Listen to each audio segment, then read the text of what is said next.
Hola muchachos, muy buenos días. Qué gusto me da saludarlos a todos en este momento. Estoy muy contento, la verdad, bien motivado, a pesar de que es muy temprano.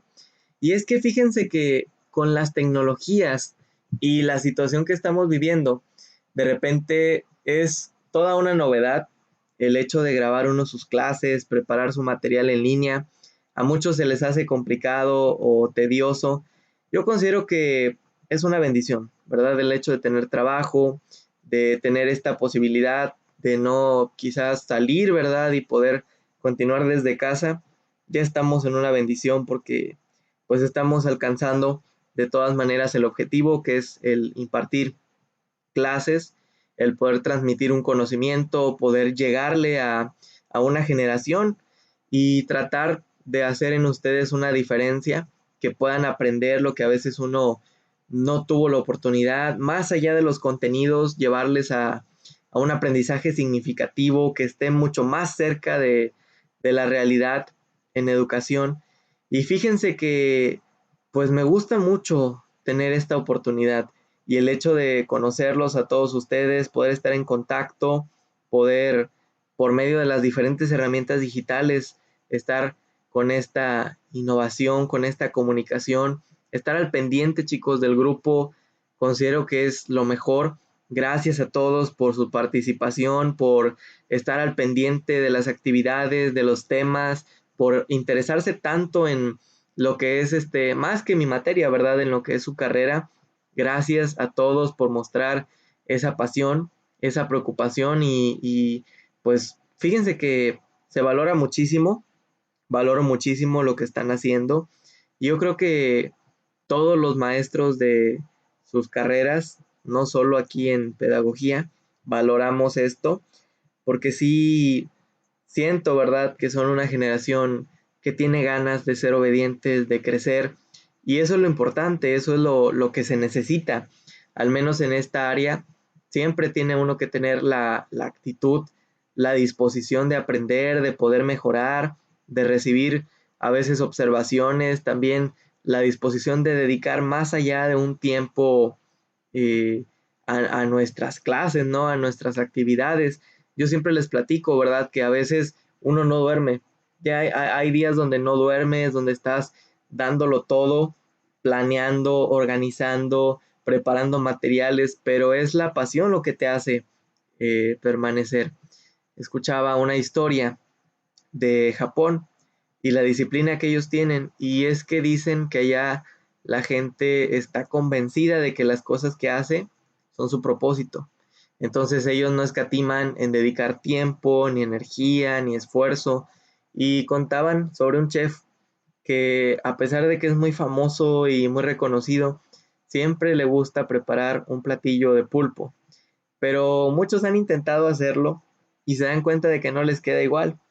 Y cuando preguntan, ¿verdad?, por qué no les queda igual a pesar de que utilizan los mismos ingredientes, a veces hasta importan su comida de Japón, y les decían, ¿verdad?, que la razón por la cual no les queda igual y nunca les va a quedar igual es porque no lo hacen como lo hace este chef.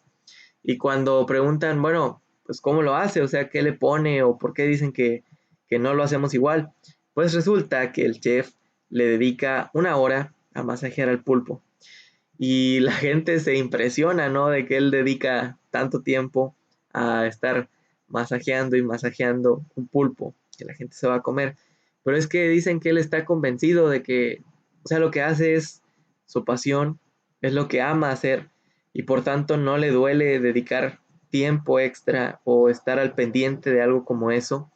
Y yo creo que en cuestión de educación es lo mismo. Nos toca muchas veces dedicar tiempo extra, esforzarnos, dar más allá de lo que a veces pensamos que podemos hacer, pero lo hacemos con gusto y lo hacemos una y otra vez porque sabemos que es nuestra pasión, sabemos que es lo que amamos, sabemos que es lo que siempre queremos hacer. Yo siempre les digo, lo que estoy haciendo ahorita es lo que siempre quise hacer. Tuve un tiempo donde no tenía estas posibilidades, no tenía la cantidad de trabajo que tengo ahora y yo deseaba tener al menos algo, una base. Y ahora que tengo este nivel de trabajo, que tengo esta oportunidad, siempre me gusta ser agradecido, no solo con la vida, no solo con Dios, sino con ustedes, que son mis alumnos, con mis compañeros de trabajo, con las personas que son mis jefes. Siempre, siempre, siempre me gusta ser agradecido. Yo creo que una buena actitud siempre te abrirá puertas donde quiera que tú estés. Y antes de entrar en materia, chicos, me gustaría introducirles un poco con algunos anuncios que tengo para ustedes, porque ya les había comentado que teníamos por ahí un proyecto.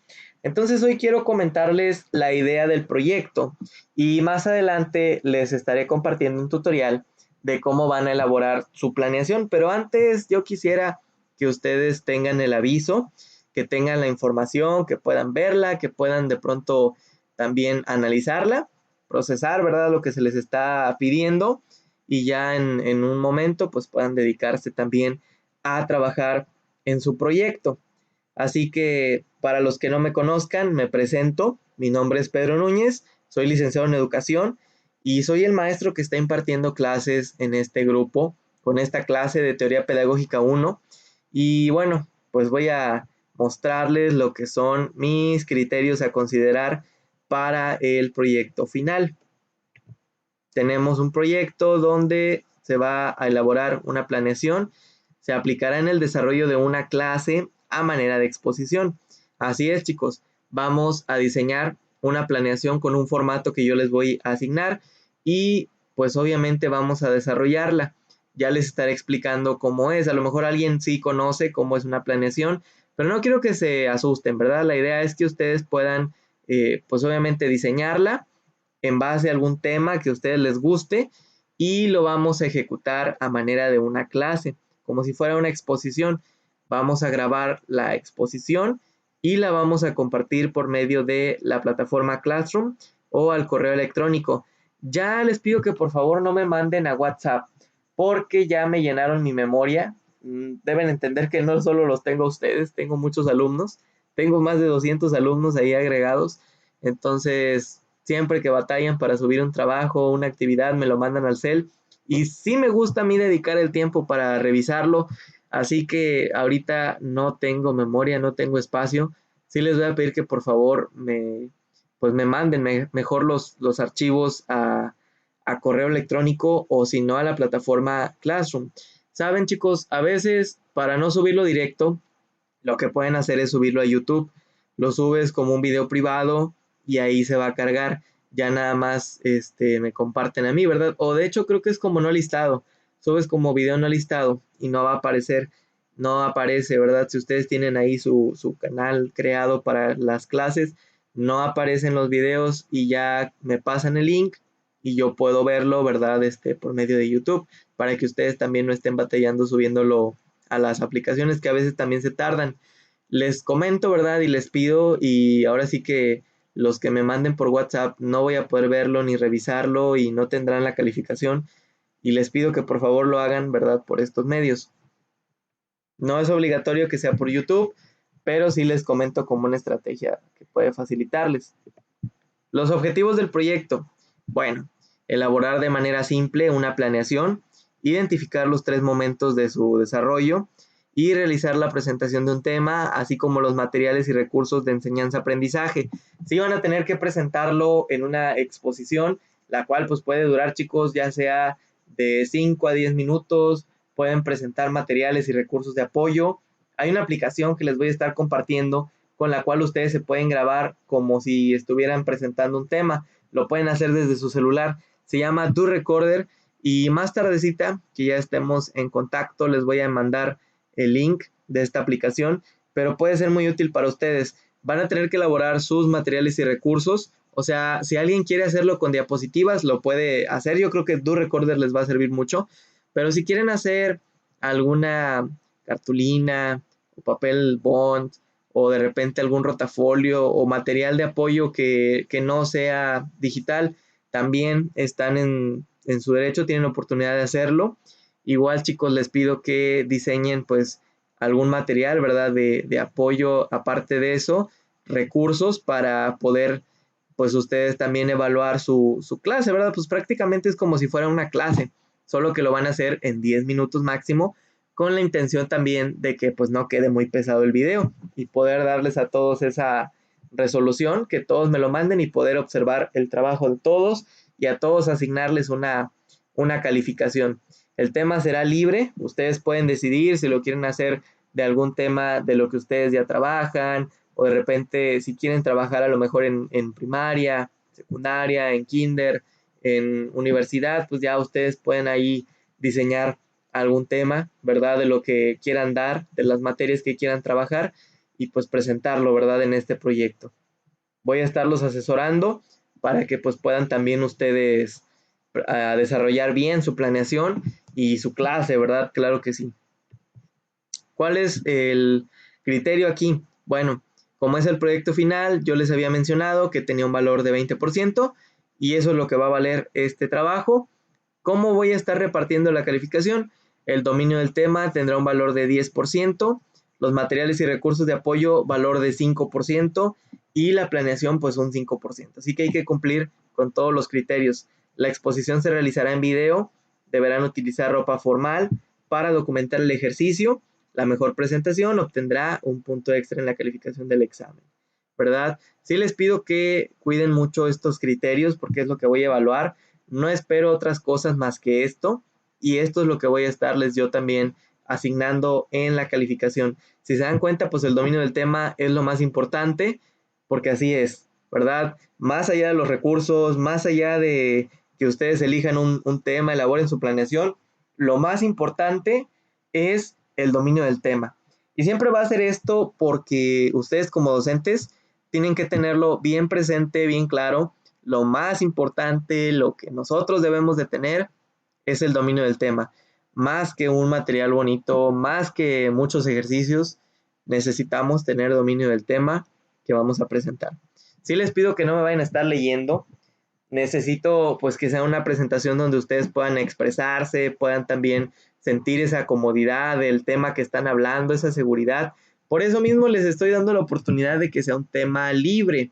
No quise yo asignarles así como que diferentes temas o temas de la clase, porque bueno, estos son cosas que yo les explico, que yo les estoy presentando y sé que a lo mejor no cualquiera los va a entender sin antes una explicación previa, no cualquiera lo va a poder desarrollar como es, ¿verdad? Porque a lo mejor no tienen esa facilidad, pero sí es importante que al menos al nivel que ustedes quieren trabajar puedan desarrollar una clase y es lo que vamos a hacer en este proyecto.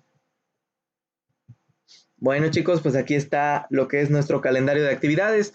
Son 3 fechas importantes que tenemos. La primera evaluación será la próxima semana, 19 de septiembre. La exposición y proyecto final el día 26 de septiembre, que es el sábado de la cuarta semana. Y la segunda evaluación sería el 3 de octubre, que es la quinta semana de clase. Va a estarse aplicando lo que es la evaluación. Ya les estaré diciendo, chicos, cómo vamos a llevar a cabo este proceso, pero sí les dejo en claro que así tenemos repartidas nuestras fechas y espero que ustedes pues lo vean y lo tengan presente. El temario de esta clase es el siguiente. Vamos a estar estudiando lo que es el discurso pedagógico y su construcción. Vamos a estudiar educación y pedagogía, el problema sociohistórico de la formación, el problema normativo de la educación y los valores, la articulación del discurso pedagógico y la escuela, la identidad de la pedagogía y legitimación del discurso serán los temas para esta clase. Los objetivos que tenemos de manera general, pues es que ustedes conozcan el problema epistemológico de la pedagogía, su objetivo de estudio a través del análisis de cómo se construye el discurso pedagógico para una mejora educativa. El objetivo particular, pues es que ustedes puedan identificar las bases de la elaboración y desarrollo de un discurso pedagógico, asociar la problemática de estudio con la realidad del sistema educativo mexicano. El objetivo específico, pues es diseñar una planeación y realizar una clase de acuerdo a la temática de estudio. Esto es lo que nosotros vamos a hacer. Bueno, chicos, a ver, ¿qué es el discurso pedagógico? Vamos a entrar ya en materia y ahora sí espero que estén al 100. Si no, muévanse, lávense la cara, párense, estírense, hagan lo necesario para que puedan estar ya listos. Les voy a dar 10 segundos para que hagan lo necesario. 10, 9, 8, 7, 6, 5, 4, 3, 2, 1. Ahora sí, vamos a darle. ¿Qué es el discurso pedagógico? Bueno, el discurso pedagógico es la interacción verbal que se produce entre la persona que enseña y la que aprende en el contexto formal de la clase, un contexto que se caracteriza por la distribución desigual de poder, saber que existe entre ambas y por la presencia de convenciones mutuamente aceptadas. Ok, de acuerdo a esto, estamos viendo que el discurso pedagógico es nuestra clase, lo que hacemos en el aula. Pero ojo, vemos lo que es la palabra praxis, que dice que se traduce como acción o práctica, como la materialización de la especulación teórica. Por ejemplo, la praxis profesional. Aquí yo quiero manejar dos términos, lo que es el discurso pedagógico y la praxis educativa. La praxis educativa es lo que hacemos en el aula, cómo trabajamos nosotros con el alumno. Entonces aquí van a entrar dos factores. El proceso de enseñanza y aprendizaje que nosotros vamos a realizar y obviamente detrás de hay una planeación. Detrás de este proceso hay una planeación que se tiene que desarrollar. El discurso pedagógico, si bien es nuestra clase, y ya vimos que se da de manera formal, que hay una diferencia en cuestión de poder, que es el docente quien tiene en este caso el mando o tiene a lo mejor la jerarquía más alta, pero también estamos viendo pues que el alumno es importante, porque en este proceso nosotros vamos a llevar a cabo lo que es la enseñanza y el aprendizaje. El alumno tiene que, por medio de nuestras clases, por medio de la temática que le ofrecemos, de nuestras herramientas, de nuestros recursos y materiales de apoyo, tiene que ser capaz de llevar a cabo la metacognición y poder entonces sí reproducir el contenido que le estamos dando. ¿Qué es la metacognición? La metacognición se refiere a entender. El alumno tiene que entender lo que tú le estás ofreciendo en clase para poder llevarlo a cabo por medio de una práctica, por medio de ejercicios, por medio de herramientas, diferentes recursos de evaluación. El alumno tiene que llegar a ese punto en el cual entendió lo que tú le diste para poder llevarlo a cabo. Ahora vemos lo que es la educación de los pueblos primitivos. Ya que vamos a entrar en esto, quiero que conozcan cómo se originó el discurso pedagógico y cómo se estructuró lo que fue la pedagogía en el pasado. Nosotros estuvimos analizando el surgimiento de esta y quedamos que formalmente nació a finales del siglo XV, principios del siglo XVI. Esto fue a finales de la Edad Media. Nació lo que fue el renacentismo y humanismo y ahí comenzó a tener un impacto la pedagogía, que es el estudio de las diferentes teorías, modelos y paradigmas que se aplican en educación. Pero antes, mucho antes, sabemos que ya existían algunos maestros o los ideales de maestros, que eran los filósofos, los sofistas y los escribas. Entonces, si ya existían algunos ideales de maestros, estamos hablando más adelante de la prehistoria, porque en la prehistoria no había maestros, todo se transmitía por medio de los padres de generación en generación y era como que lo que ellos escuchaban, lo que ellos aprendían, lo que ellos vivían, se lo enseñaban a sus hijos. Así fue como nació la educación, un acto espontáneo, no como la pedagogía.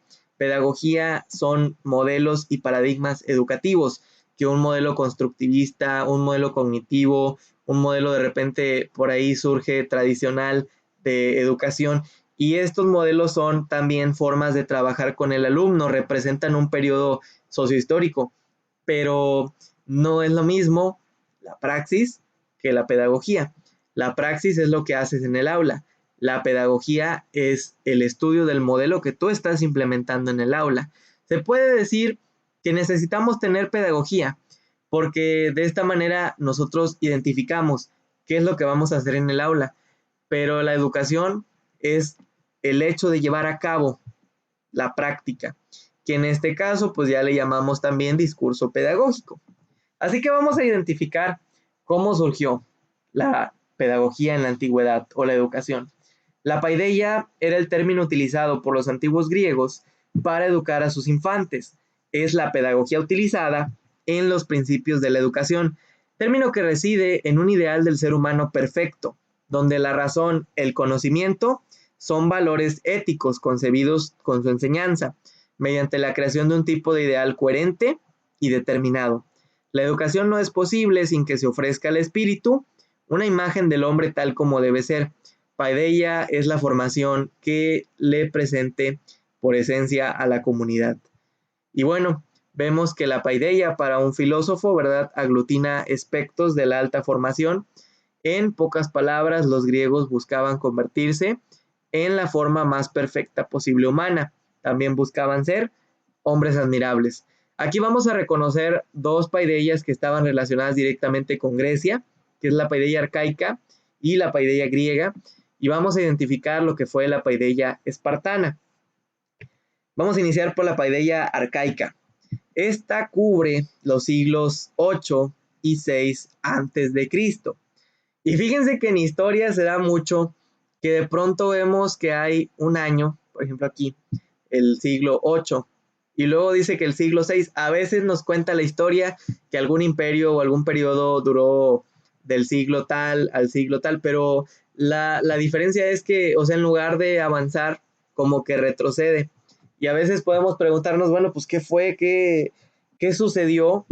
Que la historia en lugar de avanzar se retrocedió. Y bueno, déjenme explicarles.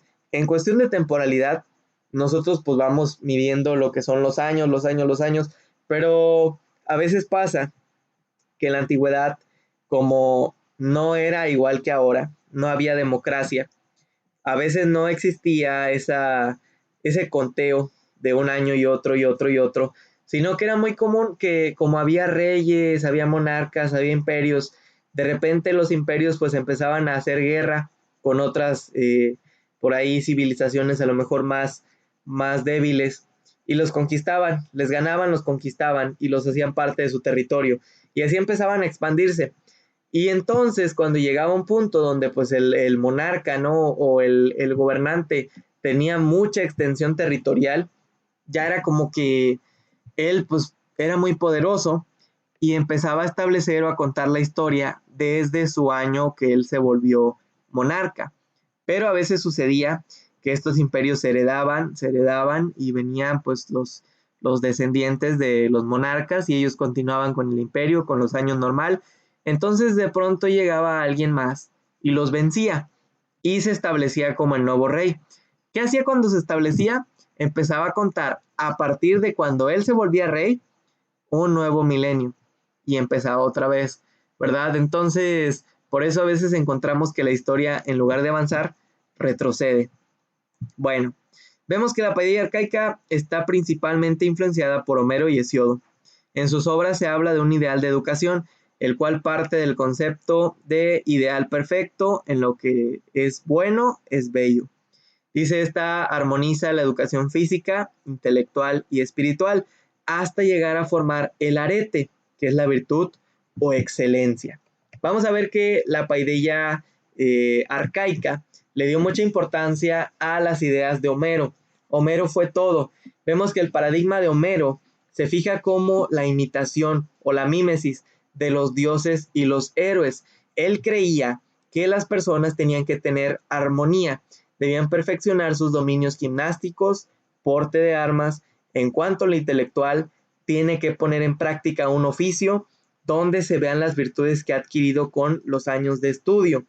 El arete que ellos manejaban comprende la formación cultural y moral, la música, la lengua griega, la poesía, el saber expresarse en público, o sea, la retórica, poder vivir en comunidad acompañada de ciertos valores como la piedad, la bondad, el orgullo y respeto hacia los demás. Aquí también pues sobresalen lo que fueron las obras de Homero, la Ilíada y la Odisea, que pues para ellos eran sus ideales de educación. Homero no era un filósofo, Homero era un pensador.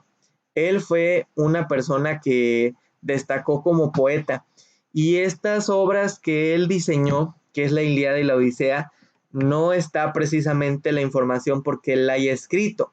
Ahí entran los escribas, muchachos. Los escribas se encargaron de traspasar estas historias. Y de hecho aquí en la imagen que les presento ustedes pueden ver el pedazo de papel.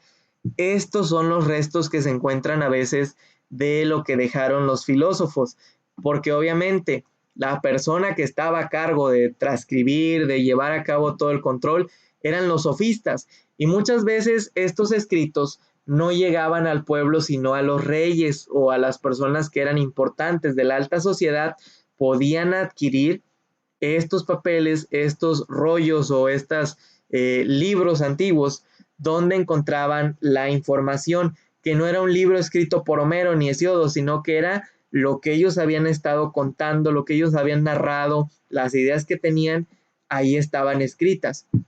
Y era muy común que las personas que tenían riqueza, sobre todo los monarcas, buscaban a los filósofos o los pensadores para que se convirtieran en sus sofistas, pero no siempre querían hacerlo. Así que aquí vemos, ¿verdad?, un ejemplo de esto. Dice que el periodo homérico se resalta como la aristocracia, con fuerte conciencia de sus privilegios, costumbres y modo de vivir, donde podemos decir que da paso a la educación griega como una formación importante. Se puede integrar el concepto guerrero de la arete, aunque para los poetas de Grecia las expectativas que tenían no era el mejor ejemplar para construir el joven griego perfecto. No era solo el hecho de nacer, de actuar en la guerra, también pretendían involucrar los valores, el espíritu y el deber para conseguir el ideal de perfección. El texto nos muestra, ¿verdad?, que el honor era cuestión de sacrificios para Homero y los griegos de aquel tiempo. Ellos le daban gran importancia al honor, pero a medida que pasó el tiempo, la concepción filosófica cambia. Ya no era solo cuestión de honor, sino que el hombre griego adquiere conciencia de su valor por el reconocimiento de la sociedad. Aquí para ellos también fue muy importante eso, el ser reconocido socialmente, el ganarse el respeto del pueblo, porque vamos a ver que pues ellos eran también políticos y le daban mucha importancia a la política. De hecho, a pesar de que menciona esto, lo que ellos hacían no era ser principalmente guerreros. De hecho, los griegos pues no destacaban por esto. Ellos destacaban porque eran personas diplomáticas. Así que le daban mucha importancia a el respeto, el saber ellos dialogar, el saber presentar temas, el hecho de saber refutar de repente ideas. Para ellos era muy importante eso, el hecho de poder expresarse, el poder destacar de manera ética.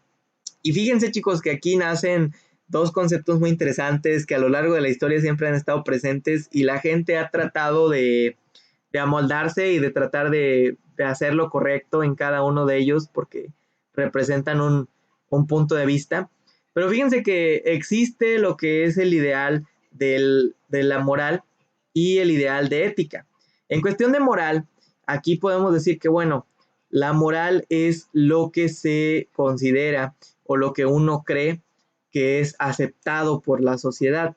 Pero la ética va más allá, porque la ética representa, chicos, lo que es, o sea, lo que está bien, lo que sí es correcto. Y aquí debemos nosotros de ser bien conscientes, identificar la diferencia entre estos dos y tratar siempre de ser personas que cuidemos nuestra ética profesional, que no nos baste, o sea, con solamente hacer lo que es aceptado, sino que podamos nosotros cuidar el hecho de, pues obviamente, hacer lo que está bien y lo que está mal, pues no hacerlo. Y bueno, fíjense que se daba mucho que Homero, pues lo que él presentaba le quedaba como anillo al dedo a las personas que tenían riqueza, que eran parte de la realeza, que tenían de pronto pues un nivel social más alto.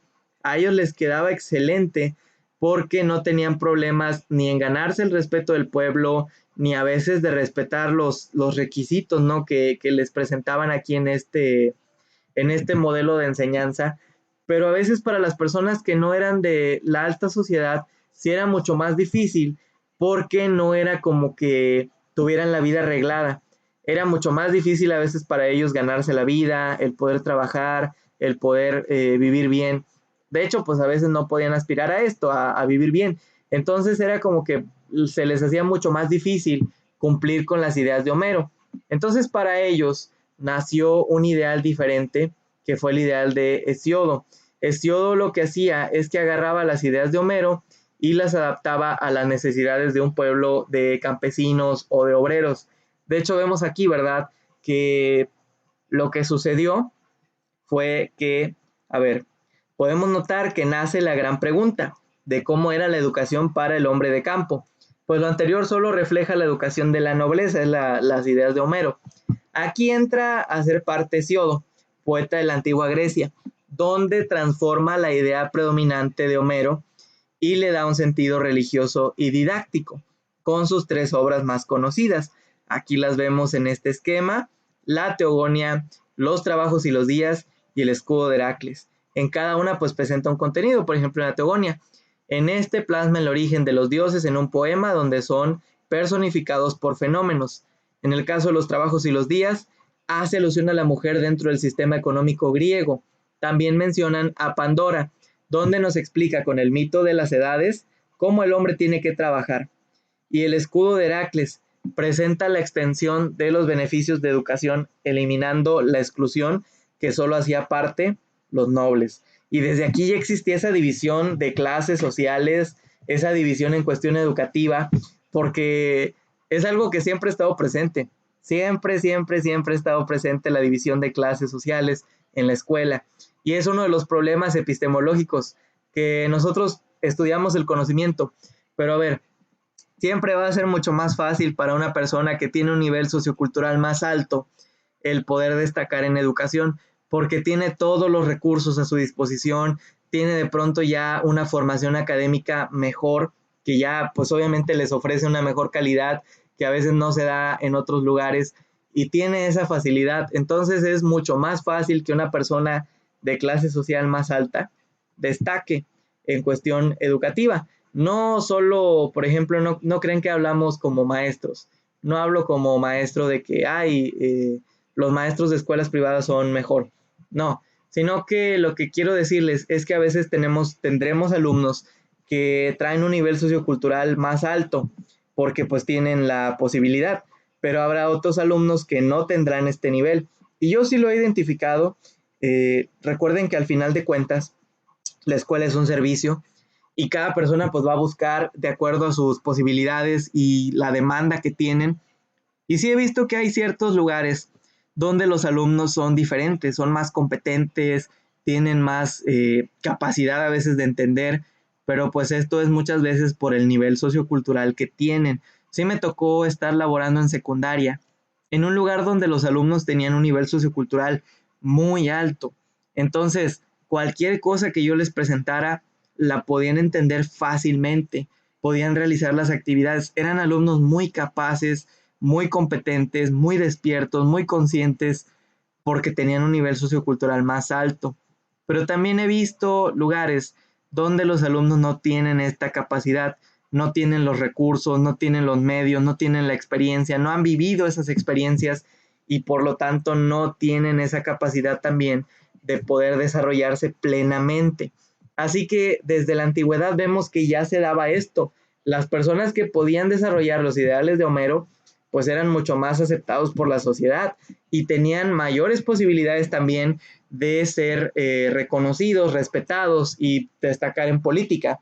Pero aquellos que no, que eran los a veces campesinos u obreros, tenían que prepararse de acuerdo a los pensamientos de Hesíodo y también pues prepararse para apoyar en cuestiones de combate.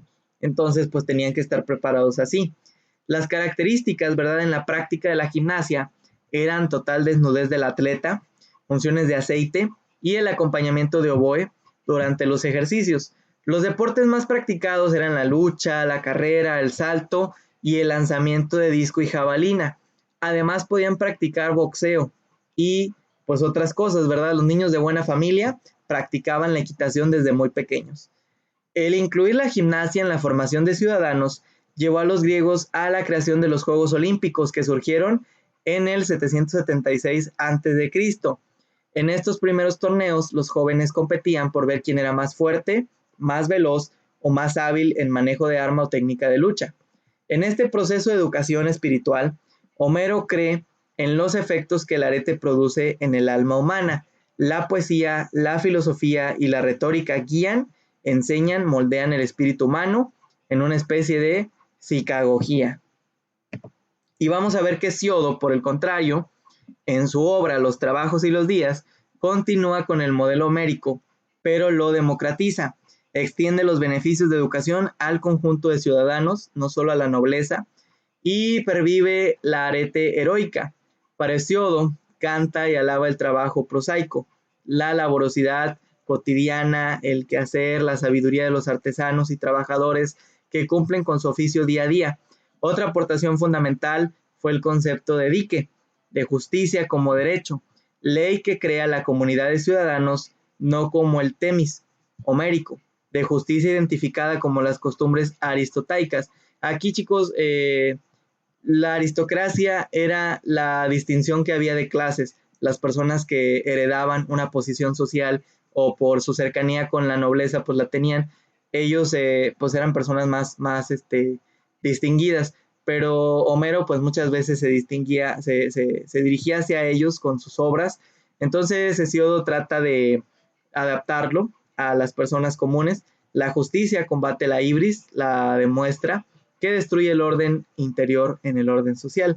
Entonces lo que hace Hesíodo pues es tratar de que todos puedan acceder a la educación, que también fue importante, muy importante, porque aquí no era tan probable que la gente adquiriera los escritos que había de las enseñanzas de Hesíodo, así que lo que sucede pues es que se empieza a contar la historia de unos a otros, y pues por ahí también nació lo que fue la enseñanza. Vemos la paideia griega. Acuérdense que lo primero fue arcaica. Sí se dio en Grecia, pero era arcaica, quiere decir que fue muy antigua. Después viene la paideia griega. Aquí se distinguieron por dos ideas principales, lo que era la paideia y el arete. Eran sus dos modelos de enseñanza ya establecidos. Vemos que en el caso de la paideia utilizaban por ahí una metodología donde se centraban en la memoria del estudiante. Aplicaban algunas disciplinas como la retórica, la poesía y la filosofía, donde el estudiante tenía que tener conocimiento y cuidado de sí mismo y sus expresiones. Recuerden que aquí la idea pues era que ellos llegaran a volverse políticos, por tanto pues tenían que adaptarse en estas cuestiones de desempeño y comprensión. Los varones de aquella época no podrían desarrollar habilidades como manuales o escudriñar en temas de competencia ciudadana. Su educación era para formar individuos aptos para ejercer cargos políticos. Bajo esta formación regían conceptos como la gimnasia, la gramática, la retórica y la poesía, matemáticas también. La intención pues era dotarlo, ¿verdad?, en un control de sí mismo y sus expresiones.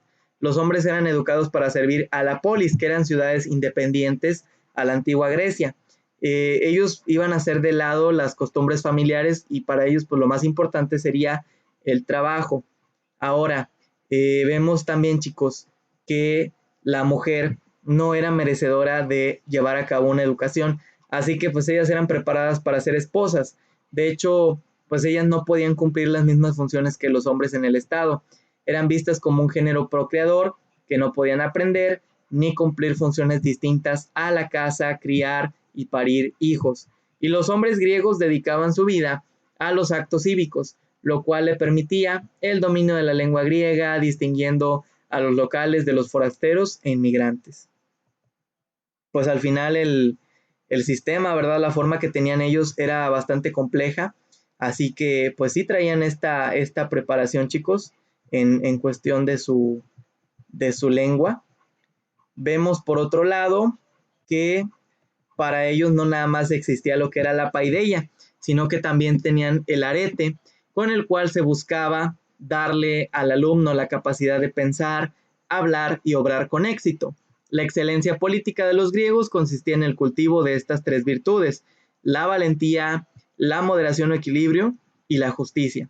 Estas formaban un ciudadano relevante, útil y perfecto. Pero Platón añadió una cuarta, la prudencia, otorgando el nombre de virtudes cardinales.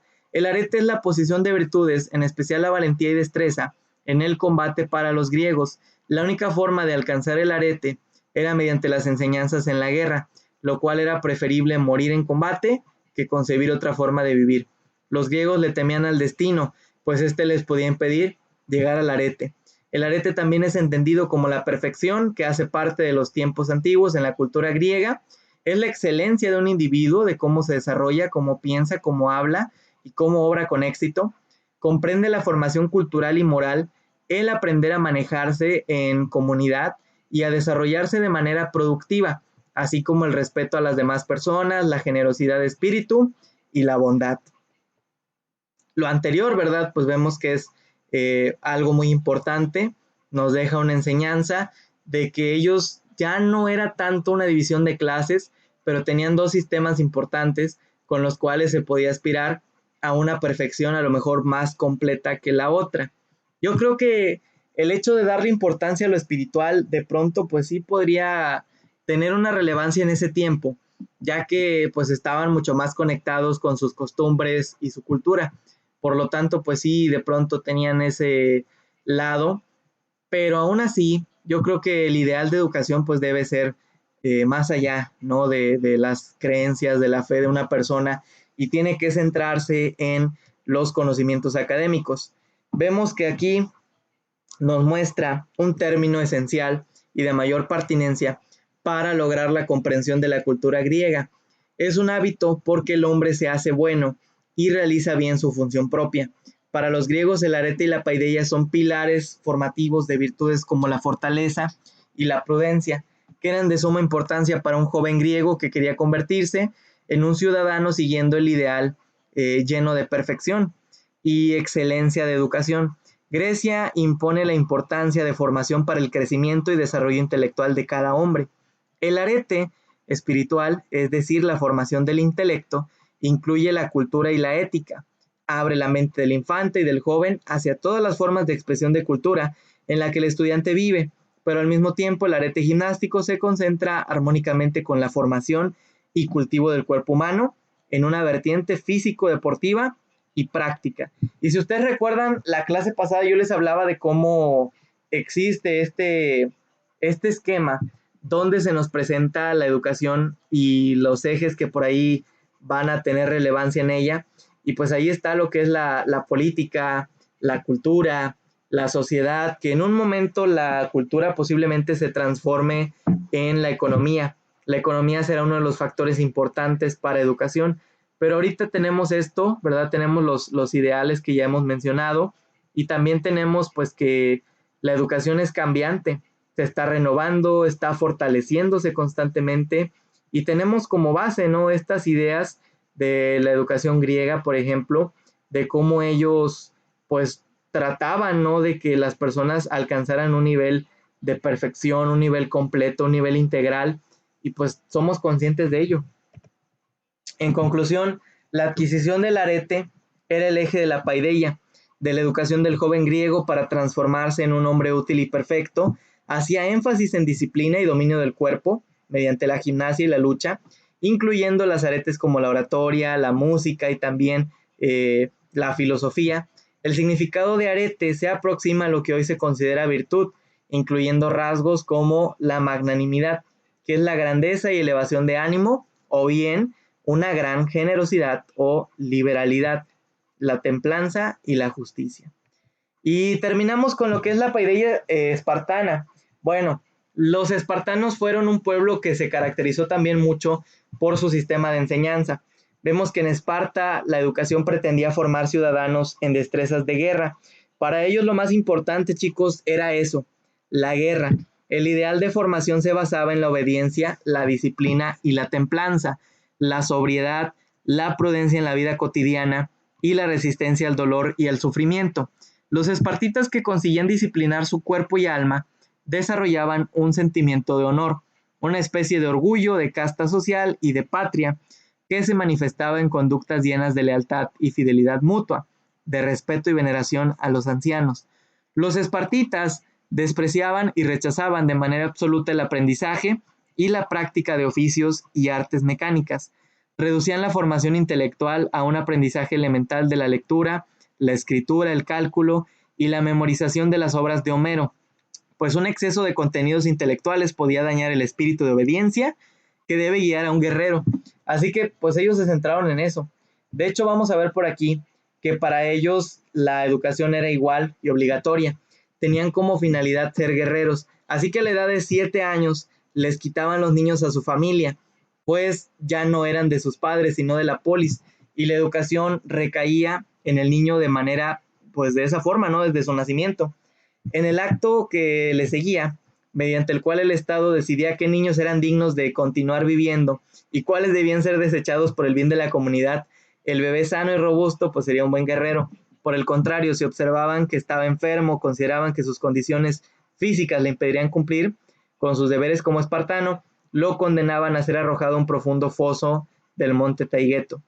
Con el paso del tiempo, los entrenamientos de ellos se intensificaban y duraban hasta los 21 años. El adolescente era nombrado guerrero espartano. Así que antes de ser ciudadanos, chicos, pues ellos eran guerreros y eran formados en estas artes, en esta disciplina, y para la gente era algo normal. Y de hecho vamos a ver cómo eran las madres espartanas. Ahorita permítanme antes de llegar ahí. Vemos que ellos eran reconocidos porque buscaban la crueldad. Los hombres espartanos eran educados desde muy pequeños para ser parte del Estado. O sea, no eran propiedad de sus padres, sino del Estado, de la polis, porque ellos tendrían que luchar hasta morir. Los recién nacidos tenían que llenar unos formularios donde demostraban que eran aptos para ser parte de los guerreros, ¿no? De los hombres de sociedad, que después de ir a luchar por su Estado, llegaban a ser hombres libres, hasta después de haber luchado. Las madres espartanas tenían el deber de no apegarse a sus hijos, ya que eran criados para la guerra. Tenían que enseñarlos a ser autosuficientes desde muy pequeños, los acostumbraban a ser valientes, dejaban al niño a oscuras para que le perdiera miedo a la oscuridad, los dejaban solos porque tenían que aprender a valerse por sí mismos, ya que cuando eran reclutados, la educación solo hacía énfasis en el entrenamiento para la guerra. Y pues los que sobrevivían eran los que, o sea, al final se volvían ciudadanos, los que no, yo creo que no faltó el niño que no sobrevivió al entrenamiento. Las mujeres espartanas eran educadas de manera diferente, perdón. Eran formadas para ser independientes al varón, saber llevar la economía de la casa y mantener frecuentemente ejercitada para así poder engendrar futuros guerreros espartanos. Fíjense que hay ciertas cuestiones importantes de ahí, ideales que tenían, por ejemplo, el adulterio estaba permitido. De hecho, era una costumbre que si recibían a un visitante, a una persona en casa, la noche que llegaba lo dejaban ahí dormir con su esposa. Era una costumbre de Esparta. La mujer no estaba pegada al varón, no era como que tuvieran esa relación.